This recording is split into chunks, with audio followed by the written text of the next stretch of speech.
and now reflection by a spherical mirror, reflection by a spherical mirror। अब spherical mirror में मैं आपको ऐसे बताऊं, पहले मैं ये फिगर बनाऊं यहां पर कि स्फेरिकल मिरर ये हमने बनाया, एक हमने स्फेरिकल मिरर, पहले तो हमने इस पॉइंट को यहां से किया, फिर हमने इनर साइड इसमें इस तरह से ड्रॉ किया, इस पॉइंट पर इस तरह से और इस पॉइंट पर इस तरह से।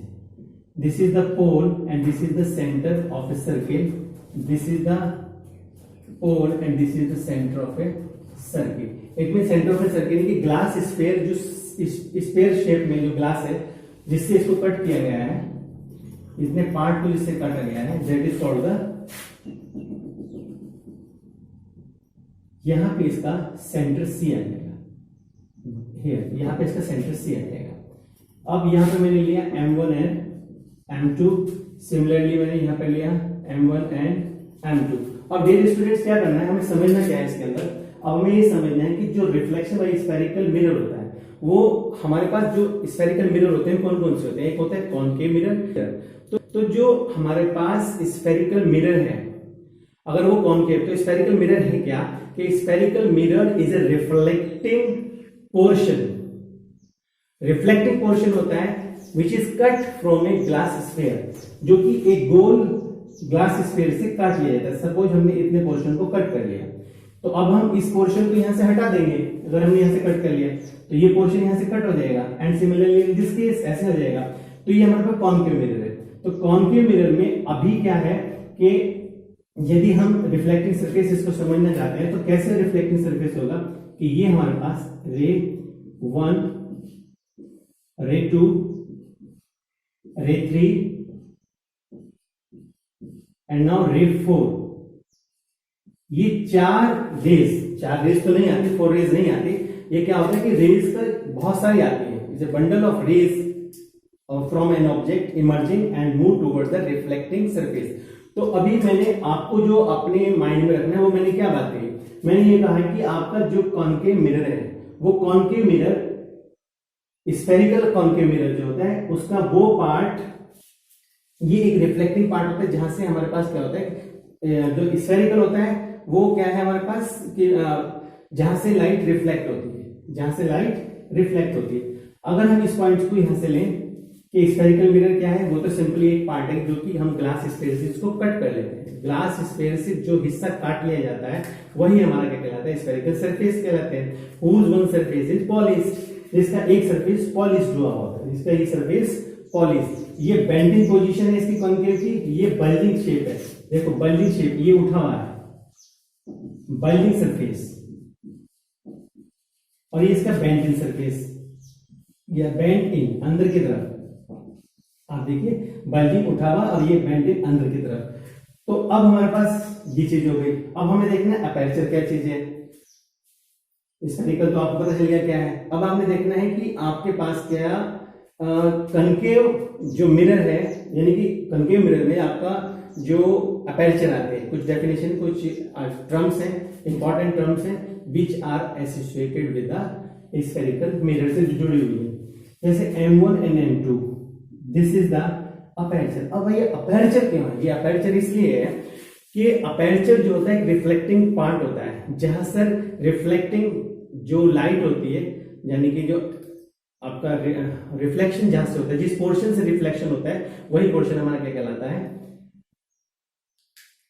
कॉनकेव मिरर कहलाता है। यानी कि कॉनकेव जो aperture is the surface, in this case M1 M2, from where reflection takes place, जहां से रिफ्लेक्शन होता है उतने हिस्से को, फ्रॉम वेयर जहां से रिफ्लेक्शन अकर्ड, जहां से रेज आ जाती है उसकी तरफ आती है और लौट के चली जाती है, that is where is called the aperture. यानी कि तुमने देखा होगा तुम्हारी क्लास में कभी कोई अगर कैमरामैन आए, तुम्हारे स्कूल वाले बुलाएं कि एक ग्रुप फोटो होना है, तो सब बच्चों को या तो फील्ड में ले जाएगा स्टूडेंट्स को, या फिर क्लास में इस तरह से एडजस्ट करेगा और अपने कैमरे को एडजस्ट करेगा, जो उसके पास कैमरा है उस कैमरे का जो एक आगे गोल रहता है स्फेरिकल शेप में, कुछ पार्ट रहता है उसको वो आगे पीछे घुमाता है। इसका मतलब वो अपने अपर्चर को, अपने लेंस को सेट कर रहा है ठीक से, ताकि सभी बच्चों की फोटोज में आ जाए। तो यही इसका अपर्चर पार्ट कहलाता है कि उतने ही हिस्से से लाइट रिफ्लेक्ट होती है और उतने ही हिस्से में, उतने ही पार्ट में जितने स्टूडेंट्स आ रहे होंगे उनका फोटो आ जाएगा। कभी कभी ये देखा होगा कि कोई बच्चा नहीं आ रहा, लेकिन वो लेंस की अपर्चर से बाहर चला गया तो उसका फोटो नहीं आएगा। तो यही इसमें केस में इस तरह से हो गया।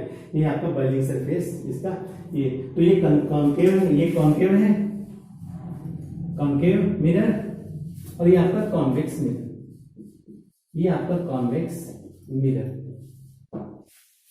कोई भी समझने में दिक्कत है तो इसे कमेंट बॉक्स में डालना। मैं जो भी आपका प्रश्न होगा, जो भी आपका क्वेश्चन होगा, मैं इसका क्वेश्चन को आंसर देने का ट्राई करूंगा। लेकिन आप मेरे चैनल में बने रहिए। अब हो सके अगर आपको अच्छा लगे तो मेरे चैनल को सब्सक्राइब भी कर दें। अब नेक्स्ट पार्ट में इसमें बताने जा रहा हूँ। अपर्चर हो गया आपका। अब आते हैं इसके अंदर, अपर्चर हमने डिस्कस कर लिया, रिफ्लेक्शन बाय ये स्फेरिकल मिरर में अपर्चर हो चुका है। अब हमें करना है आपका centre of curvature. Centre of curvature. अब सेंटर ऑफ कर्वेचर जो है आपके पास, वो क्या है, C is the center of the circle। तो PC is the, यानी कि सेंटर ऑफ कर्वेचर। तो PC जो है that is the center of curvature। C is the center of the sphere of which the mirror is a part, जिसका mirror हिस्सा कहलाता है। ठीक है, तो PC यहां से यहां तक का ये आपका सेंटर ऑफ कर्वेचर कहलाएगा, जिसको हम सेंटर ऑफ कर्वेचर बोलेंगे।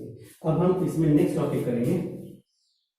वो टॉपिक ये है हमारे पास, एक तो कुछ इमेजेस बनती हैं, जैसे कनकेव मिरर क्या इमेजेस बनाता है, रियल बनेगी या आपकी कौन सी इमेज बनेगी, या तो रियल बनेगी या फिर वर्चुअल इमेजेस बनेगी। तो दो तरह की इमेजेस होती हैं, या तो हमें वो दिखाई देती हैं, तो जो रियल इमेज होती है वो आपको स्क्रीन के ऊपर दिखाई देती हैं। ठीक है, और अगर हमारे पास वर्चुअल इमेजेस होती है तो virtual images we can not seen on the screen, हम उसको स्क्रीन के ऊपर नहीं देख सकते हैं। तो अब वो बनती किस तरह से, बच्चों को बहुत प्रॉब्लम होती है समझने के लिए, and but don't need to afraid. आप मेरे चैनल पर बने रहिए, आपको कोई परेशानी नहीं होगी। आपको क्या करना है, कॉनकेव को समझे, पहले एक को समझे। कॉनकेव में ये जो इसका रिफ्लेक्टिंग सरफेस होता है। अब हमें बताना है रियल इमेज कब बनती है। रियल इमेज तब बनेगी कि जिधर से लाइट आ रही है, suppose the light is coming in this way. अब लाइट इस तरह से आई, सपोज ऑब्जेक्ट से यहां से लाइट निकली और लाइट रिफ्लेक्ट हो गई। रेज नंबर 1 यहां से रिफ्लेक्ट हो गई। अब दूसरी लाइट यहां से निकली, रेज ये नंबर 2 मैंने इसको लिया, और ये यहां से ऐसे रिफ्लेक्ट हो गई, तो ये नंबर 2 रेज हो गई। तो देखिए रेज यहां मिल गई, यहां हमारा ऑब्जेक्ट है, ये हमारे पास ऑब्जेक्ट, और ये हमारे पास इमेज बनी। तो इमेज, ये इमेज हमारी कहलाएगी रियल इमेज। और रियल इमेज क्यों कहलाएगी, क्योंकि उसी साइड में ये इमेज बन रही है, from this side the raise were coming, जहां से आ रही थी उसी साइड से ये आपकी उसी साइड में इमेज बन गई। तो ये आपकी कौन सी इमेज बन गई, ये बन गई आपकी रियल इमेज, इसको बोलेंगे रियल इमेज। ऑब्जेक्ट इस साइड में है, इसी साइड में इमेज बन गई, तो आपकी क्या कहलाएगी, आपकी रियल इमेज कहलाएगी। लेकिन अगर हम नेक्स्ट में देखें, जाके इस वाले पार्ट में देखें, तो इस वाले पार्ट से ये हमारी रियल इमेज हो गई। ये बल्जी सरफेस इसका है ही हमारे पास, इसको यहां से मैं रब करता हूं। अब देखिए ऑब्जेक्ट हमारे पास यहां है, ये ऑब्जेक्ट इज हियर। अब रे है स्ट्राइक हुई, और स्ट्राइक, जब रे यहां पे स्ट्राइक होगी तो रे जो है वो आपकी इस डायरेक्शन में चली जाएगी, रे 1 एंड रे 1। ठीक है, अब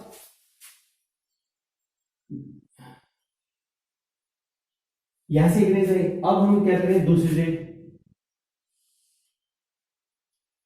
ये हमारी, अगर हम इसको इधर से भेजते हैं, एक मिनट फाइन करके फिगर बना दूं।